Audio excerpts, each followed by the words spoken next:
যে একটা মানুষ আল্লাহ নবী নামাজ ছাড়া কোনো কথা বলে না, আমার প্রিয় বুলবুল ভাই, ইনি এত চমৎকার ভাবে মিথ্যা কথা বলতে পারেন, এত দারুণ ভাবে বলতে পারেন। উনি যদি ক্রিকেট না খেলে অভিনয় করতেন, আমার কাছে মনে হয় যে বাংলাদেশ অস্কার পাইতো এতদিনে। টেস্টে প্রথম সেঞ্চুরিটা যেমন পেয়েছি আমরা, বাংলাদেশের প্রথম অস্কারটা আসলো বুলবুল ভাইয়ের অভিনয়ের মাধ্যমে। আমি 100% শিওর। একটু বলে রাখতে চাই, একটু এটা পোস্ট করেছি, সেটা দিয়ে একটু এক্সটেনশন বলি, যে এই যে লাম্পটের অভিযোগ এসেছে, চরিত্রহীনতার অনৈতিক কর্মকাণ্ডের অভিযোগ এসেছে, আবারও বলছি অভিযোগ, বাংলাদেশ ক্রিকেট বোর্ডে আমিনুল ইসলাম বুলবুলের প্রিয় বন্ধুর বিরুদ্ধে, যেহেতু তিনি তাকে বাঁচানোর চেষ্টা করছেন, প্রিয় তো বলতেই হবে, সেই অভিযোগের পর আমি রিয়াসাদ আজিম মিনিস্ট্রিতে ফোন করেছি, এনএসসিতে ফোন করেছি, সেখান থেকে নিশ্চয়ই একটা কিছু আমি বার্তা পেয়েছিলাম, সেটা সংরক্ষিত রয়েছে আমার কাছে। আমি রিয়াসাদ আজিম বাংলাদেশ ক্রিকেট বোর্ডের টপ দুজন একাধিক পরিচালক, দুজনের কথাই বলি, কথা বলেছি। তারা কি বলেছে জানেন? যে বুইরা ... কামটা করলো কি ভাই, আমরা খুব বিরক্ত বিব্রত, এটা আটকান যেমনে পারেন। সিরিয়াসলি কথা বলেছি বাংলাদেশ ক্রিকেট বোর্ডের টপ লেভেলের একজন কর্মকর্তার সাথে, চাকুরের সাথে, তিনিও ব্যাপারটা নিয়ে টোটালি বিব্রত। এবং বাংলাদেশ ক্রিকেট বোর্ডের প্রেসিডেন্ট যখন বলেন যে চিঠি দিয়ে দেওয়া হয়েছে, সিও চিঠি পাঠিয়ে দিয়েছে, আমি শিওর সিও যদি বিছানায় শুয়ে থাকতেন সেখান থেকে পড়ে গেছেন। তিনি যদি কোনো কমেডি দেখতে ছিলেন টেলিভিশনের মধ্যে, তাহলে তিনি হতাশ হয়ে গেছেন, তিনি চমকে গেছেন যে আসলে কি হইলো, বুঝলাম না তো। একজন পরিচালককে বাঁচানোর জন্য বিসিবির প্রেসিডেন্ট খোদ যেভাবে মিথ্যা কথা বলছেন, যেভাবে টক শোতে গিয়ে ব্যাপারটাকে নর্মালাইজ করার চেষ্টা করলেন, এর থেকে বাংলাদেশের ক্রিকেটের বিব্রতকর ঘটনা আর ঘটতে পারে না। However the BCB president is, even my প্রিয়, আমার অতি প্রিয়, মাই ডিয়ারেস্ট ফারুক ভাইও যদি বিসিবির দায়িত্বে থাকতেন, আমি অনেক সমালোচনা তাকে করেছি, করবো হয়তো ভবিষ্যতে, তিনি এই ব্যাপারে জিরো টলারেন্সে সত্যি অ্যাকশন নিতেন। আমিনুল ইসলাম বুলবুল বলছেন যে তদন্ত কমিটি করা হয়েছে, তারা ডিসাইড করবে যে আসলে কারা জবে থাকবে না। What is this man? তদন্ত কমিটি বলে দেবে? তদন্ত কমিটি করার আগেই তো আপনার তদন্ত কমিটি করার ফরমালি তদন্ত কমিটি লঞ্চ করার আগেই তো যাদের বিরুদ্ধে অভিযোগ এসেছে, এবং এদের ব্যাপারে একজন জাহানারা কথা বলে নাই। রোমানা কথা বলেছে, হ্যাপি কথা বলেছে, কোবরা কথা বলেছে, এভরিওয়ান কথা বলেছে। আপনার বাংলাদেশ ক্রিকেট বোর্ড এই লম্পটদেরকে এখানটায় বহাল রেখেছে। এদেরকে সময়ে ক্ষণে ডে অফ ডে অন, শুক্রবার পর্যন্ত তারা চলে যায় বিকেএসপিতে, শুধুমাত্র মেয়েদেরকে ভয় দেখানোর জন্য। আর আমার স্যাটেলাইটে সেই ছবিগুলো ভালো ধরা পড়ে, কারণ এলন মাস্কের স্যাটেলাইট হলে হয়তো ছবিগুলো আরো ক্লিয়ার হইতে পারতো, হাই রেজলিউশন হতে পারতো, সেটা ভাই আমার নাই। বাট বুলবুল ভাইয়ের এই চরিত্র বোঝার জন্য আসলে কোনো স্যাটেলাইটের দরকার পড়ে না। আপনি নর্মালি চিন্তা করবেন, ইনি বলেন কি যে দেখুন ক্রিকেট আমার প্রথম, ফুটবল আমার প্রথম প্রেম, এক সময় আমি ফুটবল খেলতাম, কি চমৎকার, যখন ফুটবলে যাবে, হ্যাঁ, আবার যখন এই ফুটবলারদেরকে নিয়ে বাজে কথা বলবে কেউ, তখন আবার তালি দিবে। মানে আপনি দেখেন হোয়াট আ ক্যারেক্টার।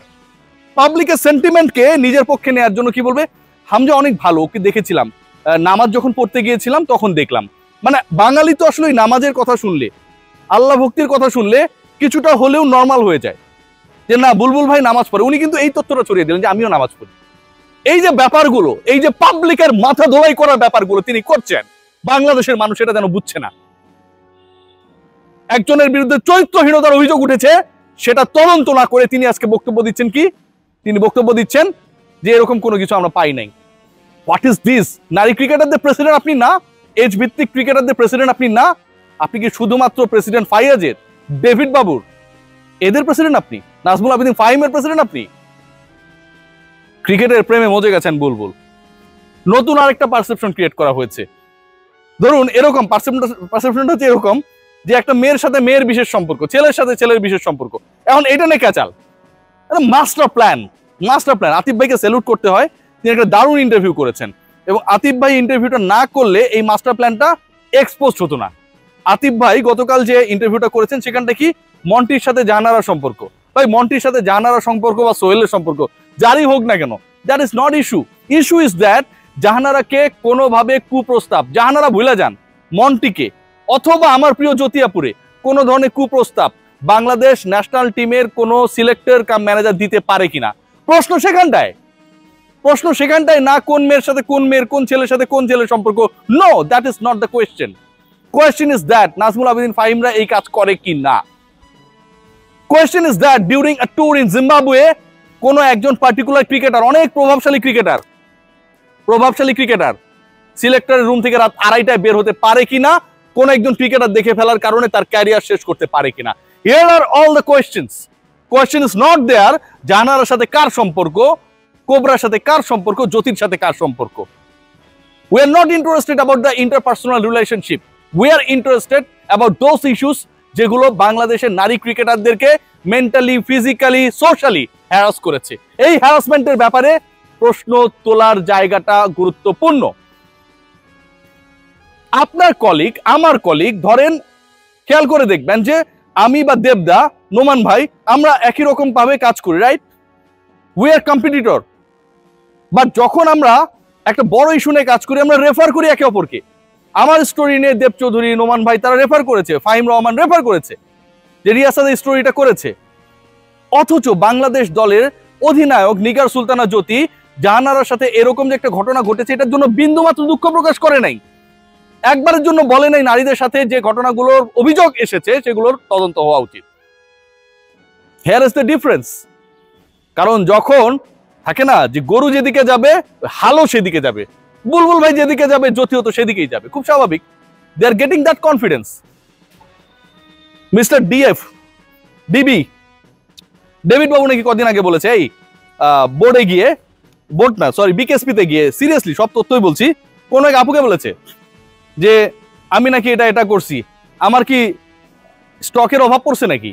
চিন্তা করেন বাংলাদেশ দলের এই কর্মকর্তারা তারা মেয়েদেরকে স্টক মনে করে। Aminul Islam Bulbul, if you have good dower guts then come to live, বিসিবির পেজে হবে, আমি থাকবো, আমার সাথে সকল অডিও রেকর্ডিংস গুলো থাকবে। আপনার কর্মকর্তা, এনএসসির কর্মকর্তা যারা আছে, আপনি যে মিথ্যা বলছেন আমি প্রমাণ করে দিব। আজকের সন্ধ্যায় আসেন লাইভ করি, চিঠি পাইছেন কি পাইন নাই লাইভ করি। আপনি যেহেতু মিথ্যাচার করছেন, আজকে থেকে রিয়াসাত আজিম আপনার বিরুদ্ধে তদন্ত শুরু করলো। আমার তদন্ত মানে ইউ অল নো, কাগজ কলম কথা বলবে, পেপারস কথা বলবে, ডকুমেন্টস কথা বলবে, সবকিছু আজকে থেকে শুরু হবে। বুলবুল ভাই গেট রেডি, তদন্ত হবে। কি করবেন? বিসিবিতে ঢুকতে দেবেন না, দেখা যাবে। Take care.